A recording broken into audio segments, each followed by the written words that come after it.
Our motion is Islam is a religion of peace, and now to speak against the motion, Douglas Murray. He's a best-selling author and founder and director of the Center for Social Cohesion, also a citizen of the United Kingdom, a member of the Church of England.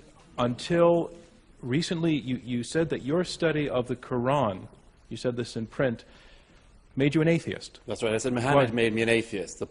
The publisher said at the time, that's a pretty provocative headline. I said, well, get somebody to do the next one. She said, I could find a Catholic who could say Muhammad made me a Catholic. I said, how about trying to make it a three-part article and get a third one, somebody saying Muhammad made me a Jew? And that one would be the trouble. Douglas Murray, ladies and gentlemen.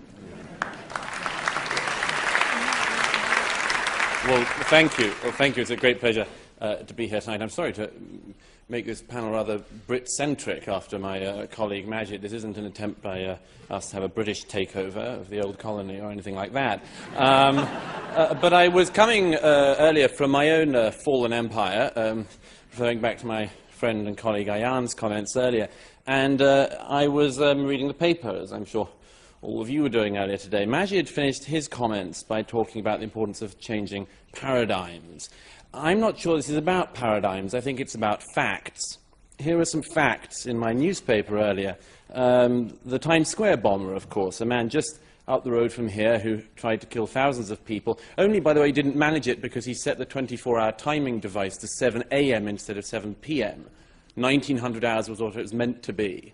If he had have got that bit right, thousands of New Yorkers would have died earlier this year again. I see further in the paper 12 suspects arrested in France in a network trying to recruit people to go and fight American and other troops in Afghanistan. I turn to another page of the newspaper and the city I've just flown off from this morning, a Muslim London Underground worker who was, had written to his wife, who was off to try to become a martyr for Allah, as he says. He says, more than anything, I wish Allah to grant me martyrdom.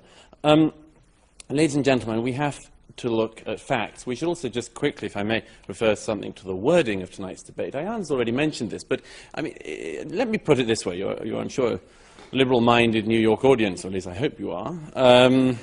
We'll see. But I imagine that if the motion we had here tonight was Christianity is a religion of peace, we get to the Q&A, perhaps even before, and somebody would say, if the other side were arguing for that, somebody would say, what about the Crusades?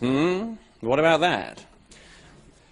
And then there'd be some other clever clogs who'd say, what about that Florida pastor the other week? That was a nasty business. That's Christianity for you. If we'd had tonight, Judaism is a religion of peace, the other side were trying to argue that. Sure as anything. There'd be people popping up in the hall tonight saying, oh, there's this bit in one of the Old Testament books, really, really bad.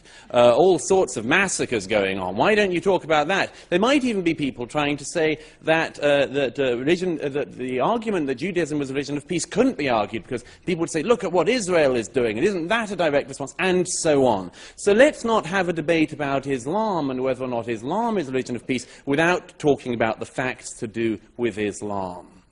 It's an absurd situation we're in, where nothing that anyone does whilst being Muslim is any responsibility of Islam's. Yet anything anyone does whilst being a Christian or a Jew is responsibility of all Christians, all Jews. Let's make this as straightforward as I can. Take the categorization that eminent scholars like Bernard Lewis, Ibn Waraq have made. Let's say Islam is a very, very complex thing. And the best way I can do this in the very short time I have is say you have three Islams.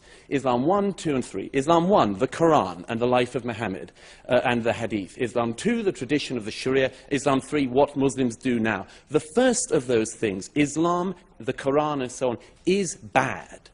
It is bad. There is a lot of violence in it. And what's worse, the peaceful verses are superseded by the violent verses.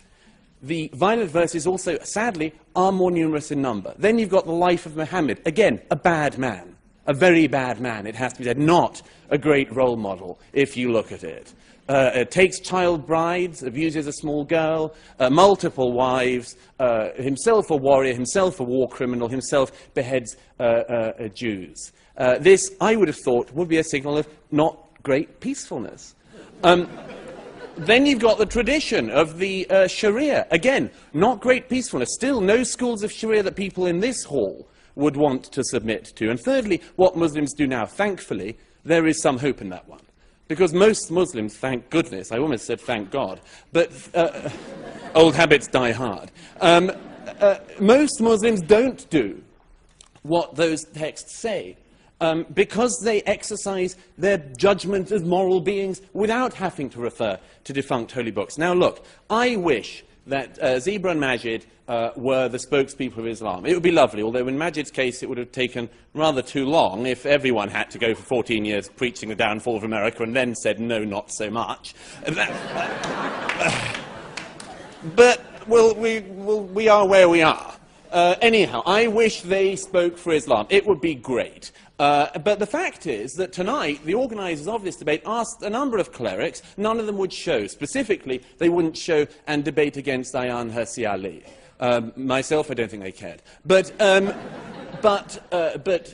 it's very interesting that. They will not debate. Time and again, the actual leaders of your religion will not debate this. And you're left with people like we have here. The reason why is, of course, is that the leaders of the religion show such terrible lessons. It is not a small thing. It's not, as it were, a detail. It's not like a wacky Florida pastor. That you've got the largest Sunni state of Saudi Arabia, the most important Sunni state in the world, the most extraordinary closed prison of a society. It's not a detail, it's not a one-off nut job that the Shiite Republic of Iran is what it is, led by the people it's led by. That is not an accident, it's not a detail. The thing that worries me is that although tonight we hear from the fellow panelists here about how Islam is a religion of peace, the fact is that the people who are making the decisions in the religion, the people who are preaching the religion, the heads of that religion, people like Sheikh Qaradawi, who broadcasts anti-Semitic, the most appalling filth every week on the main networks, that is the faith that's speaking for you guys. I wish that, Zeba, you were on every week on Al Jazeera, but you're not. Qaradawi is. The problem is that Islam is an unstable component, as a religion, an unstable component. 1,000 years ago, the Mu'tazilites tried to reform the religion. They were wiped out. The fact is that Islam is many things, many, many things. But to say it's a religion of peace is nonsense. It's to ignore reality. It's to ignore very difficult but necessary facts, not paradigms, but facts. To say that Islam is a religion of peace is to say something based entirely on hope. It's to elevate a hope into truth. And I hope, as you all know, history teaches us that's a very bad thing to do. Thank you.